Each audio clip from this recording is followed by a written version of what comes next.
each of you. Today we are going to learn the exclamatory sentence. Yesterday we learned the imperative sentence and also the formulas of imperative sentence, imperative, affirmative, negative. Before that we learn assertive sentence, interrogative sentence, verbal question, WH question. It means we learn three main kinds of sentences out of four, and it is the last one. The name of the sentence is the exclamatory sentence.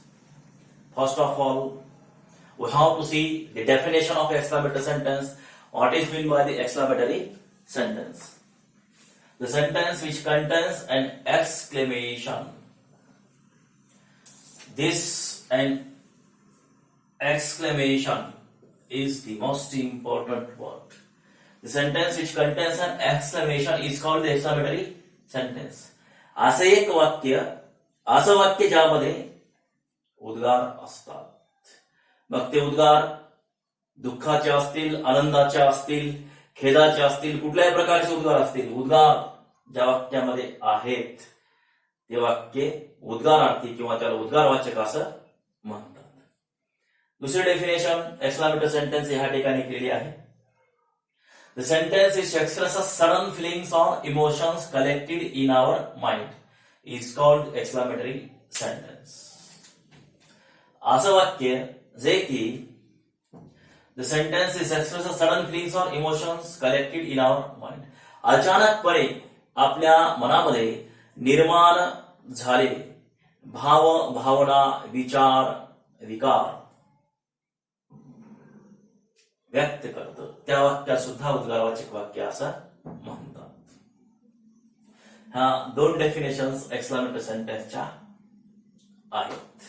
या दोन्ही तुमच्या लक्षात राहिल्या असतील. In short, the sentence there are exclamations. अशी वाक्य किंवा असं वाक्य ज्यामध्ये उद्गार असतात. मग ती उद्गार कसली असतील, आनंदाचे असतील, दुःखाचे असतील, कुठल्याही प्रकारचे उद्गार असतील. ज्या वाक्यामध्ये उद्गार ते वाक्य उद्गारवाचक वाक्य किंवा उद्गारार्थी वाक्य असं त्यास म्हणतात. आता त्याची काही एक्झाम्पल्स खाली दिले. How lucky you are. How lucky you are. एखादा तुमचा मित्र असेल, कधीही वर्षभर अभ्यास केला नसेल आणि तुमच्यापेक्षा 5% मार्क्स जास्त घेऊन तो जर पास झालेला असेल आणि रिझल्टच्या नंतर तो जेव्हा तुमच्याकडे पेढे घेऊन येतो तुम्हाला द्यायला, तेव्हा तुम्ही त्याला म्हणणार हाऊ लकी यू आर. म्हणजेच काय, ह्यामध्ये उद्गार आहेत. ह्यामध्ये विधान आहे का? नाही. ह्यामध्ये प्रश्न आहे का? आर यू लकी असं काय आहे का? नाही. ह्यामध्ये कमांड आहे का? नाही. मग काय आहे ह्या वाक्यामध्ये? ह्या वाक्यामध्ये उद्गार आहे. What an ideal teacher you are. ह्या वाक्यामध्ये सुद्धा काय आहे? उद्गार आहे. Oh that I were a bird. ह्या वाक्यामध्ये सुद्धा उद्गार आहे. Would that I were a bird. ह्या वाक्यामध्ये सुद्धा उद्गार आहेत. If only I were a bird. ह्या वाक्यामध्ये सुद्धा उद्गार आहे. ही पाचही वाक्ये, these 5 sentences are the examples of the exclamatory sentences. When we see the first sentence or when we read the first sentence, at that time we come to know that it contains exclamation and has exclamatory mark at the end. When we observe each sentence, at that time we come to know each sentence contains exclamation and has exclamatory mark at the end. That's why those sentences are called exclamatory sentences, and is the definition of exclamatory sentence. Okay, I think you understand it betterly, the definition and the examples of the exclamatory sentence. Now we will see the formula of exclamatory sentence. Formula of the exclamatory sentence.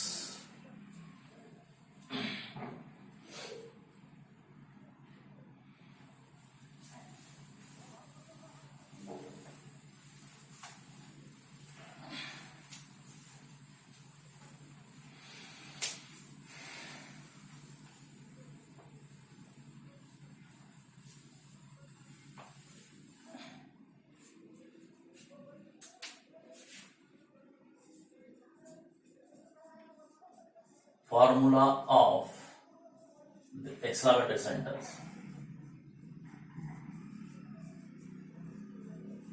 Formula of the exclamatory sentence. Two main formulas are there of exclamatory sentence. One exclamatory sentence starts with how and another exclamatory sentence starts with what. These two formulas are called the main formulas of the exclamatory sentence. First of all, we have to see formula of the exclamatory sentence. The exclamatory sentence which starts with how.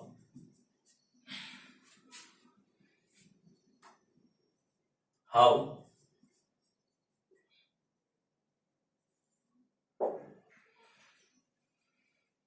Adjective.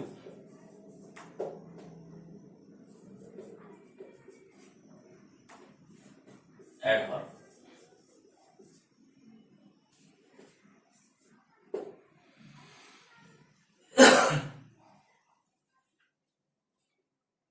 Subject. Helping verb. Main verb.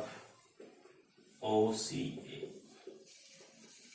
At the end, EXM, it means exclamatory mark is there. Formula of the exclamatory sentence. उद्गारवाचक वाक्याची रचना. ज्या उद्गारवाचक वाक्याची सुरुवात ही हावने होते त्या उद्गारवाचक वाक्याची रचना आपण या ठिकाणी पाहत आहोत. उद्गारवाचक वाक्य म्हणजे काय हे आपण पाहिलं. आता त्यांच्या रचना पाहत आहोत. हावने सुरू होणारे एक उद्गारवाचक वाक्य आहे आणि वाटने सुरू होणार. ह्या दोन मुख्य रचना उद्गारवाचक वाक्यांच्या आहेत. आता आपण ह्या ठिकाणी हावने सुरू होणारं उद्गारवाचक कसं असतं, उद्गारवाचक वाक्य कसं असतं आणि त्याची रचना कशी असते हे आपण पाहत आहोत. ह्यानंतर वाटने सुरू होणाऱ्या एक्सक्लामेटरी सेंटेन्सची रचना कशी असते ते आपण पाहणार आहोत.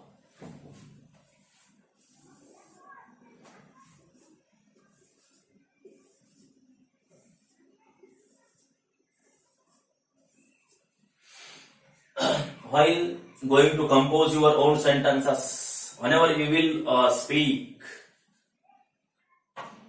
or if there is a function in your school at the time, if you have to do your speech at that time, you can use that type of exclamatory sentences. So you should know the formula of exclamatory sentence.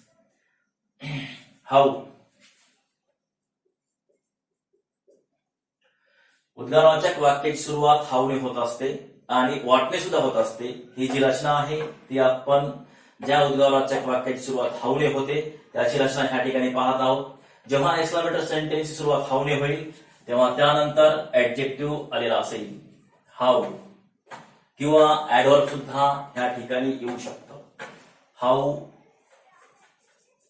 Beautifully हे काय आहे, adverb आहे. It is not an adjective, it is adverb. Beautifully हे ह्या ठिकाणी adverb आहे, adjective नाही. How beautifully. त्यानंतर मग subject. You. How. How beautifully you have decorated it. At the end, exclamatory mark is there. लक्षात ठेवा ह्या ठिकाणी जेव्हा हावने उद्गारवाचक वाक्याची सुरुवात होईल किंवा तुम्हाला जर एखादा एक्सक्लामेटरी सेंटेन्स तयार करायचा असेल आणि त्याची सुरुवात जेव्हा तुम्ही हावने कराल तेव्हा त्यानंतर ऍडजेक्टिव्ह किंवा ऍडव्हर्ब आलेला असेल. ऍडजेक्टिव्ह कुठलं घ्यायचं, संबंधित ऍडजेक्टिव्ह घ्या. सब्जेक्ट म्हणून जो कोण येईल त्याशी संबंधित असणारा ऍडजेक्टिव्ह. ऍडव्हर्ब जर घेत असाल तर त्यामध्ये जे तुम्ही ऍक्शन वर्ड वापरणार त्याशी संबंधित एखादं ऍडवर्ब तुम्ही ह्या ठिकाणी वापरू शकता. How beautifully you have decorated it. How beautifully you have decorated it. How त्यानंतर काय आलं, ऍडवर्ब आलं. त्यानंतर सब्जेक्ट. सब्जेक्ट म्हणून ह्या ठिकाणी काय घेतलं आपण, यू घेतलं. त्यानंतर सहाय्यकारी क्रियापद म्हणून काय आहे, हॅव आहे. आणि मुख्य क्रियापद म्हणून काय आहे, डेकोरेट. आणि इट काय आहे, ऑब्जेक्ट आहे. आणि शेवटी काय आहे, एक्सक्लामेटरी मार्क. थोडक्यात सांगायचं झालं तर ऍडजेक्टिव्ह किंवा ऍडव्हर्बच्या नंतर एक्सक्लामेटरी सेंटेन्सची रचना ही विधानार्थी वाक्यासारखीच असते.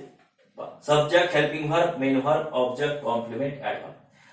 असर्टिव्ह सेंटेन्स मध्ये सब्जेक्टच्या नंतर सहाय्यकारी क्रियापद येतं, सहाय्यकारी क्रियापदाच्या नंतर मुख्य क्रियापद येतं आणि त्यानंतर मग ऑब्जेक्ट, कॉम्प्लिमेंट, ऍडव्हर्ब आलेलं असतं. ही जी रचना आहे ऍडजेक्टिव्ह किंवा ऍडव्हर्बच्या नंतरची रचना ही असर्टिव्ह सेंटेन्स सारखीच आहे. शेवटी फक्त काय आहे, एक्सक्लामेटरी मार्क आहे, कारण सुरुवात ही एक्सक्लामेटरी ऍडव्हर्बने झालेली आहे, हाऊने. त्यामुळे शेवटी एक्सक्लामेटरी मार्क आलं आणि म्हणूनच हे वाक्य काय आहे, एक्सक्लामेटरी सेंटेन्स, उद्गारवाचक वाक्य आहे. तर मला वाटतं हाऊने सुरू होणाऱ्या उद्गारवाचक वाक्याची रचना तुमच्या लक्षात आलेली असेल. जेव्हा हाऊने तुम्हाला सुरुवात करायची असेल तेव्हा हाऊ लिहा सुरुवातीस, नंबर 1. नंबर 2 ला मग ऍडजेक्टिव्ह घ्या किंवा ऍडव्हर्ब घ्या, त्यानंतर मग तुम्ही एक सब्जेक्ट घ्या, त्यानंतर हेल्पिंग व्हर्ब घ्या, मेन व्हर्ब घ्या, पुढे मग ऑब्जेक्ट, कॉम्प्लिमेंट, ऍडव्हर्ब आणि शेवटी उद्गारवाचक चिन्ह द्यायला विसरू नका. Don't forget to give exclamatory mark at the end of sentence as it is sign of exclamatory sentence. उद्गारवाचक चिन्ह शेवटी द्यायला विसरायचं नाही, कारण हे चिन्ह असेल तरच या वाक्याला उद्गारवाचक वाक्य असं म्हणता येईल, अदरवाईज म्हणता येणार नाही. त्यामुळं एक्सक्लामेटरी मार्क अत्यंत महत्वाचं आहे. लक्षात आलं? ही आहे हाऊने सुरू होणाऱ्या उद्गारवाचक वाक्याची रचना. हाऊ, त्यानंतर ऍडजेक्टिव्ह येईल किंवा ऍडव्हर्ब येईल. आपल्या मनावर आपण काही घेऊ शकतो. ऍडव्हर्ब घ्या, आपल्याला ज्या पद्धतीचं वाक्य तयार करायचं आहे त्यानुसार आपण ऍडजेक्टिव्ह किंवा ऍडव्हर्ब ह्या ठिकाणी घेऊ शकतो. त्यानंतर ह्या ठिकाणी सब्जेक्ट येईल, त्यानंतर मग सहाय्यकारी क्रियापद येईल. बरीचशी एक्सक्लामेटरी सेंटेन्स ही सहाय्यकारी क्रियापदापर्यंतच आहे. पुढे main verb, object, complement, adverb 90% exclamatory sentence मध्ये वापरत नाहीत किंवा ते येत नाही, पण आपण ते वापरू शकतो. सब्जेक्टच्या नंतर हेल्पिंग व्हर्ब, मेन व्हर्ब सुद्धा घेऊ शकतो, ऑब्जेक्ट सुद्धा आपल्याला वापरता येतं. ऍडजेक्टिव्ह किंवा ऍडव्हर्बच्या नंतरची रचना आपण उद्गारवाचक वाक्याची सुद्धा असर्टिव्ह सेंटेन्स सारखीच आहे असं आपण म्हणू शकतो. ओके, तर लक्षात आले? Formula of the exclamatory sentence, उद्गारवाचक वाक्याची रचना. जे वाक्य हाऊने सुरू होतं त्या वाक्यामध्ये नाम आलेलं नसल्यामुळे त्याची सुरुवात हाऊने झालेली असते. ज्या एक्सक्लामेटरी सेंटेन्स मध्ये नाम येईल तेव्हा त्याची सुरुवात कशाने झालेली असेल, व्हॉटने. तर याची काही आपण आडव्या रचनेतील एक्झाम्पल्स पाहू.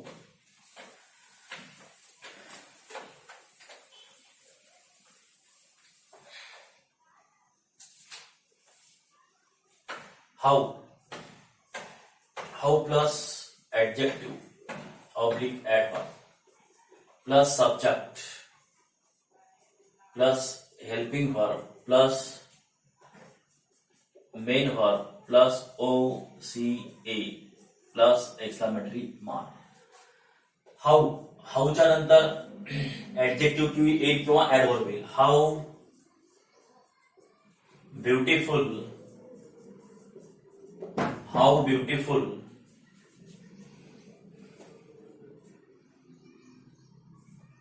C is. आता हे वाक्य बघा, हाऊ ब्युटिफुल सी इज. ह्या ठिकाणी काय आलं, ऍडजेक्टिव्ह आलं.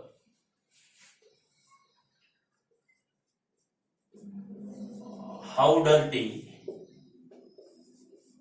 You are. ह्या ठिकाणी सुद्धा काय आलं, ऍडजेक्टिव्ह आलं. How honestly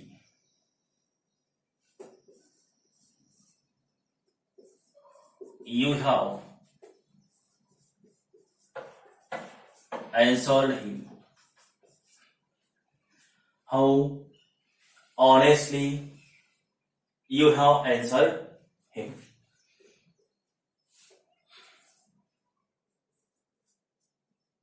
How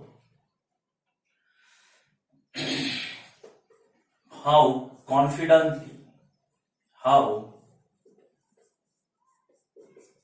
confidently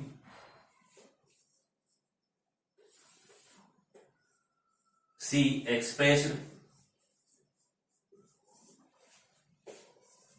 her views.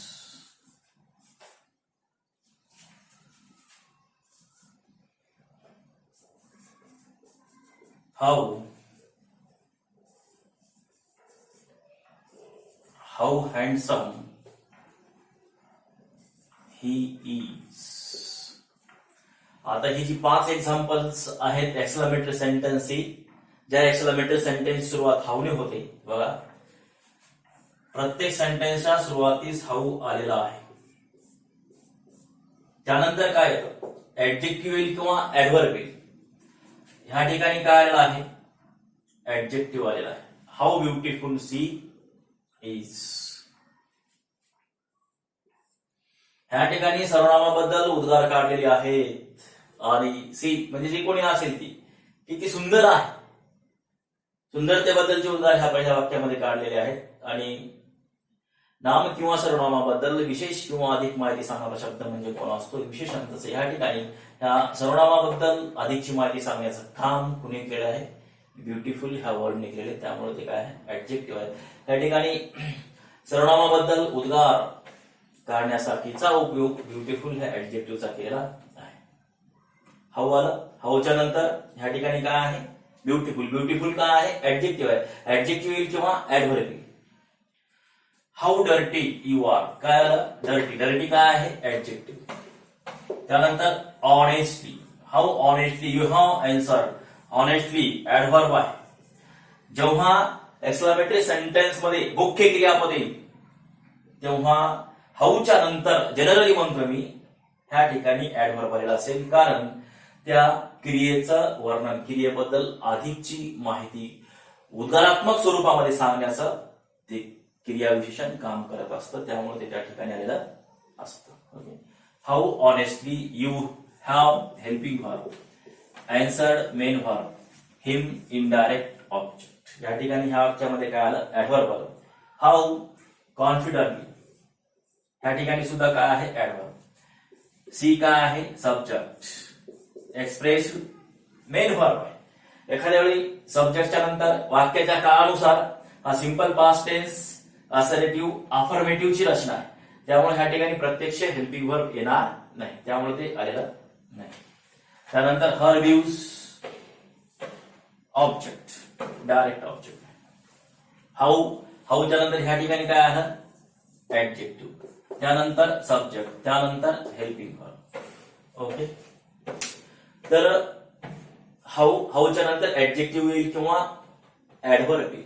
आपण ज्या प्रकारची वाक्याची रचना तयार करणार आहोत त्यानुसार, त्या वाक्याच्या अर्थानुसार आपल्याला ऍडजेक्टिव्ह किंवा ऍडव्हर्ब घ्यावं लागेल. त्यानंतर मग सब्जेक्ट येईल, त्यानंतर मग हेल्पिंग व्हर्ब येईल.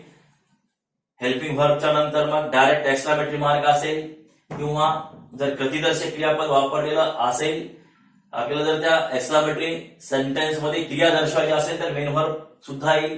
त्यानंतर मग पुढे ऑब्जेक्ट येईल किंवा कॉम्प्लिमेंट येईल किंवा ऍडव्हर्ब येईल. आणि शेवटी उद्गाराच्या वाक्याच्या शेवटी उद्गार चिन्ह आलेलं असतं, एक्सक्लेमेटरी मार्क आलेलं असतं. ते एक्सक्लेमेटरी मार्क नसेल तर त्या वाक्यास उद्गारवाचक वाक्य असे म्हणता येत नाही. तर ही अशा प्रकारची उद्गारवाचक वाक्याची रचना आहे, ज्या उद्गारवाचक वाक्याची सुरुवात ही हाऊने होत असते. ओके. हाऊच्या नंतर ऍडजेक्टिव्ह किंवा ऍडव्हर्ब. ऍडजेक्टिव्ह केव्हा घ्यायचं, जेव्हा त्या वाक्यामध्ये पुढे मुख्य क्रियापद आलेलं नसेल तेव्हा ऍडजेक्टिव्ह येईल. मुख्य क्रियापद प्रतिदर्शक मुख्य क्रियापद आलेलं नसेल तेव्हा काय येईल, ऍडजेक्टिव्ह येईल. आणि प्रतिदर्शक मुख्य क्रियापद जर आलेलं असेल तर ऍडव्हर्ब वाक्यामध्ये आलेलं असेल. अशी ही रचना एक्सक्लेमेटरी सेंटेन्सची आहे, ज्या एक्सक्लेमेटरी सेंटेन्सची सुरुवात ही कशाने होत असते, हाऊने होत असते. ओके. आता आपण formula of the exclamatory sentence, उद्गारवाचक वाक्याची रचना, ज्या उद्गारवाचक वाक्याची सुरुवात व्हॉटने होते ते पाहू.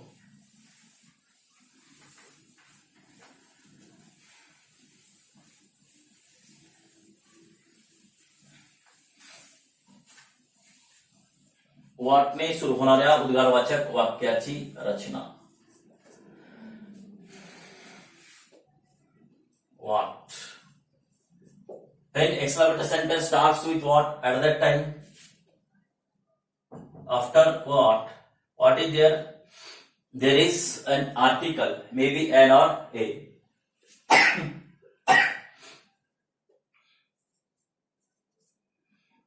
Then adjective.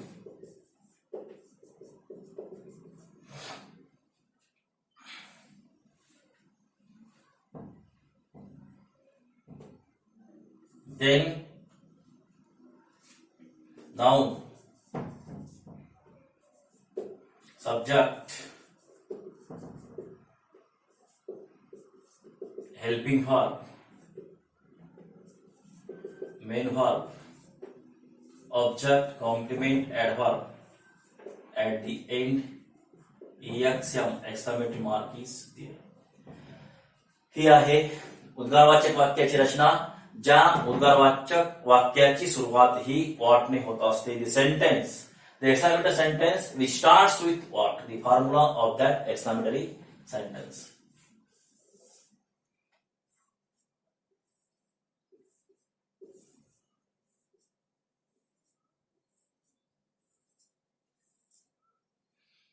What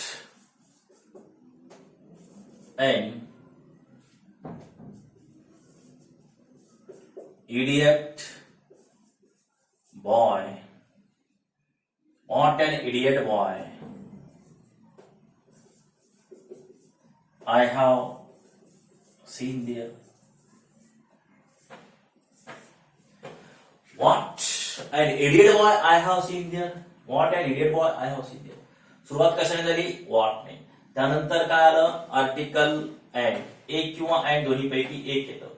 जेव्हा ह्या ठिकाणी वापरलेलं विशेषण, युज्ड ऍडजेक्टिव्ह, ह्या ठिकाणी वापरलेलं विशेषण जर स्वरोच्चारी असेल, म्हणजे त्याचा उच्चार जर स्वराने होत असेल, ते जर एकवचनी असेल, गणना करता येत असेल, तर वॉटच्या नंतर आणि त्या विशेषणाच्या अगोदर आर्टिकल ह्या ठिकाणी कुठला आलेला असेल? अँड. अदरवाइज कुठला आलेला असेल? ए.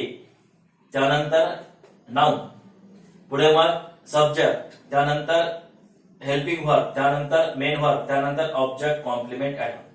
आपण जर ह्या वाक्याचा बारकाईने निरीक्षण केलं, if we observe it carefully, we come to know that after subject there is helping verb, after helping verb there is main verb, after main verb what is there? Object, complement और adverb. It means it is the structure like the sentence of assertive after noun. नाउनच्या नंतरची रचना आहे subject, helping verb, main verb, OCA, ही विधानार्थी वाक्यासारखीच आहे. हे आपल्या लक्षात येईल जर आपण ह्या वाक्याचं बारकाईने निरीक्षण केलं तर. शेवटी काय येतं? उद्गारवाचक वाक्य. तर पहा, formula of the exclamatory sentence, उद्गारवाचक वाक्याची रचना. कुठल्या उद्गारवाचक वाक्याची रचना? ज्या उद्गारवाचक वाक्याची सुरुवात कशाने होते? वॉटने होते. सुरुवातीला काय येणार मग? वॉट. वॉटच्या नंतर आर्टिकल ए किंवा अँड. त्यानंतर मग काय येणार? ऍडजेक्टिव्ह. त्यानंतर काय येणार? नाउन. आता हे लिहित असताना कसं लिहायचं? सुरुवातीला वॉट घ्यायचं, नंतर मग जे आपण ऍडजेक्टिव्ह वापरणार आहोत ते स्वरोच्चारी आहे की व्यंजनोच्चारी आहे हा विचार करायचा, आणि हा विचार करून मग ए किंवा अँड ए. वॉट, घेतलं वॉट आपण. आता मी ह्या ठिकाणी आर्टिकल ए घेतो. आर्टिकल ए जर मी ह्या ठिकाणी घेतलं तर मला जे कुठलं ऍडजेक्टिव्ह वापरावायचं आहे ते व्यंजनोच्चारी असलं पाहिजे, त्याचा उच्चार हा व्यंजनाने झालेला असला पाहिजे. What difficult, DIFFICULT, what difficult. तर नाउन म्हणून काय घेणार तुम्ही? काय डिफिकल्ट आहे? What difficult problem. समस्या कुठली? मग तो गणितामधला प्रॉब्लेम असेल वगैरे. What difficult problem. It has what difficult problem. It has been. What difficult problem it has been. What a difficult problem it has been. आता ह्या ठिकाणी सुरुवात कशाने केली आपण? वॉटने. वॉटच्या नंतर काय आलं आर्टिकल ए. त्यानंतर काय घेतलं आपण ऍडजेक्टिव्ह. आता ऍडजेक्टिव्ह ह्या ठिकाणी कसा आहे मेंजुनचारी, त्यामुळे काय घेतलं आपण article a. What difficult problem, गणितातला एखादा प्रॉब्लेम त्याबद्दल ह्या ठिकाणी उद्गार केले. What difficult problem it has been, किती कठीण प्रॉब्लेम, किती कठीण गणित आहे ते, असा त्याचा मराठीमध्ये अर्थ होतो. त्या ठिकाणी ऑब्जेक्ट कॉम्प्लिमेंट ऍडव्हर्बचा भाग आलेला नाही, शेवटी डायरेक्ट काय आहे एक्सक्लेमेटरी मार्क. तर मला असं वाटतं ही रचना तुमच्या लक्षात आलेली असेल. आता एक आडव्या स्वरूपामध्ये लिहून त्याची एक 4 ते 5 एक्झाम्पल आपण घेऊ, म्हणजे हे संपूर्ण जाईल.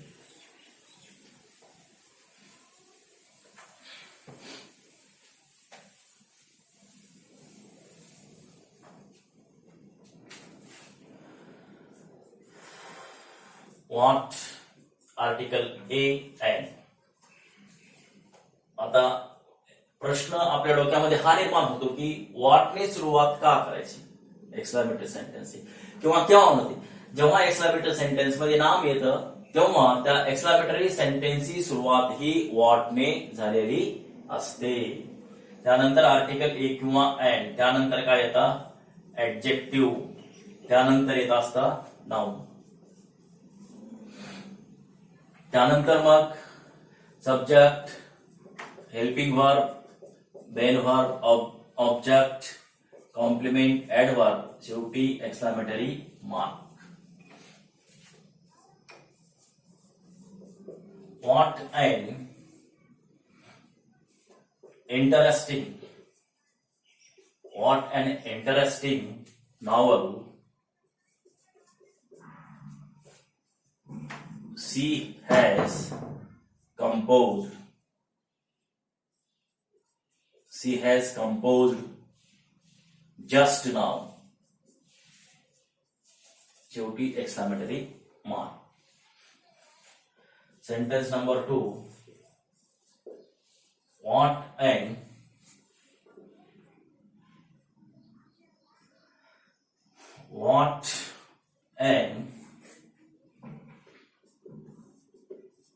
idiot girl you are.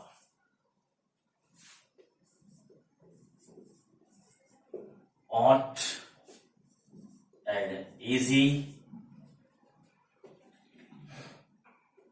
what an easy sentence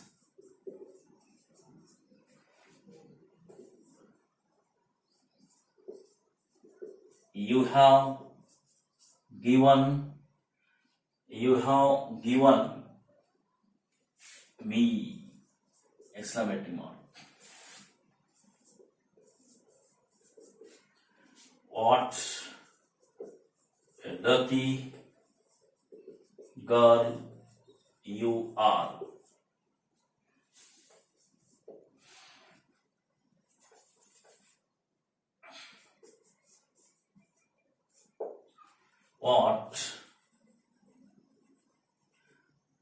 What a difficult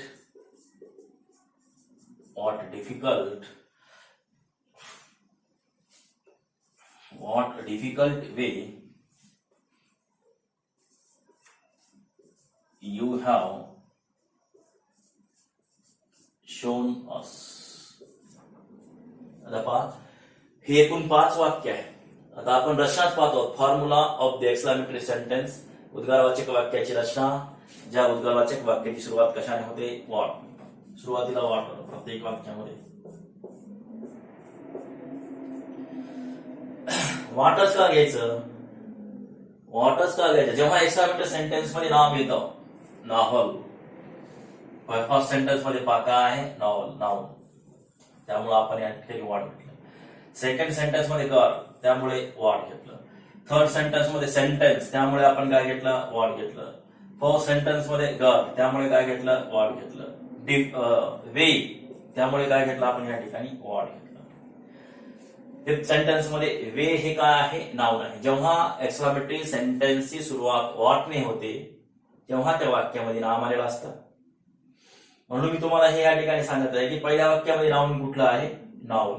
त्यामुळे त्याची सुरुवात कशाने झाली? व्हॉटने. दुसऱ्या वाक्यामध्ये नाम कुठलं आलेलं आहे? गर्ल, त्यामुळे त्याची सुरुवात कशाने झाली? व्हॉटने. तिसऱ्या वाक्यामध्ये कुठलं नाउन आलेलं आहे? सेंटेन्स, त्यामुळे त्याची सुरुवात कशाने झाली? व्हॉटने.